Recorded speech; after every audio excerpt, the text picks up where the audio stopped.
2024년 한강 작가가 우리나라 처음으로 노벨문학상을 수상하게 되었습니다. 그녀는 소년이 온다, 작별하지 않는다와 같은 작품을 통해 우리나라 역사가 가진 비극적 얼굴, 트라우마라고 부를 법한 기억을 정면으로 드러내 보입니다. 인간 생은 거대한 역사적 흐름 속에서, 흘러가는 시간 속에서 속절없이 쓰러지는 연약한 것이고, 우리 사회는 그 죽음 뒤에도 다음 단계로 성장하기에 너무 바빴던 까닭에 이들을 추모할 시간도 방법도 잊은 듯 보였습니다. 한강 작가의 문학은 이렇게 우리 사회가 말하지 않았지만 강제되고 있었던 보이지 않는 규칙에 맞섭니다. 그래서 그 이야기를 읽을 때 우리는 기억 저편으로 흐릿해지던 죽은 이들과 다시 연결되고, 어떤 방식으로 떠난 이들을 추모하고 기억할 수 있을지 대답하고자 애쓰게 됩니다. 노벨상 역시 이렇게 슬픔을 기억하고 추모하려 애쓰는 문학의 힘을 주목한 것이 아닐까 감히 추측해봅니다. 그렇다면 노벨상 수상은 자랑스러운 일이고, 이를 계기로 서점마다 사람들이 책을 사기 위해 줄을 섰다는 이야기도 가슴이 벅차오르는 현상이지만 그것만으로 만족할 수는 없습니다. 오늘날 문학이 어째서 계속 필요한가? 문학은 우리 사회에 어떤 역할을 해야 하는가? 문학을 읽으며 우리는 무엇을 기억하고 꿈꾸며 나아갈 것인가를 이야기하지 않으면 안 됩니다. 2008년 노벨문학상 수상자인 르클레지오는 수상 연설에서 행동하는 것, 작가가 무엇보다 원하는 것이 바로 이것입니다. 증언하기보다는 행동하는 것, 자신의 말, 자신의 발상, 그리고 자신의 꿈이 현실에 개입해 정신과 마음을 변화시키고 보다 나은 세상을 열기 위해 글을 쓰고 상상하고 꿈을 꾸는 것입니다.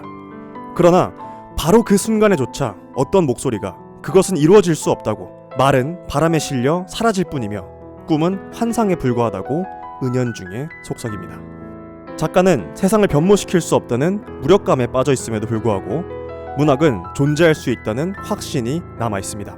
작가를 뛰어넘고 이따금 작가에게 활기를 주며 작가를 변화시키고 자연과 조화를 이루도록 해주는 그 무엇, 새롭고도 동시에 무척 오래되었으며 바람처럼 만질 수도 없고 구름처럼 비물질적이며 바다처럼 무한한 그 무엇. 작가는 세상이 더 나은 곳으로 변화하기를 희망하여 글을 쓰고 상상하고 꿈을 꾼다고 말합니다. 물론 문학이 무슨 힘으로 세상을 바꾸겠냐는 무력감은 벗어나기 어렵습니다. 하지만 작가가 무력감에 빠진 순간에도 문학은 존재합니다. 문학은 작가를 뛰어넘고 작가를 변화시키며 문학이 가닿은 독자와 사회 전체에 오래되고 새로운 꿈을 꾸게 합니다.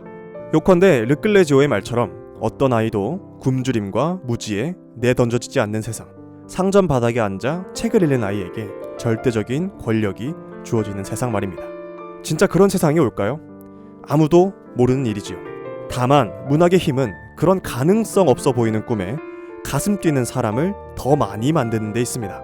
문학을 읽은 누군가 한 사람이라도 더 결과와 상관없이 옳은 가치를 꿈꿀 수 있고, 어리석은 싸움에 박수를 보낼 수 있고, 패배하더라도 희망의 편에 서 있을 수 있다면 이미 문학의 가능성은 시작된 것입니다. 우리가 무엇을 꿈꾸며 싸우든 그 꿈을 이루는 일은 어렵다. 조금 전진한 기분이었는데 도로 제자리라는 걸 깨닫게 된다. 인간은 실패하려고 태어난 훼손된 피조물일지도 모른다. 그러나 까미 덕분에 우리는 어려운 싸움을 계속 이어가는 일들을 어리석다고 말하는 대신 위대한 용기를 가졌다고 말할 수 있게 되었다.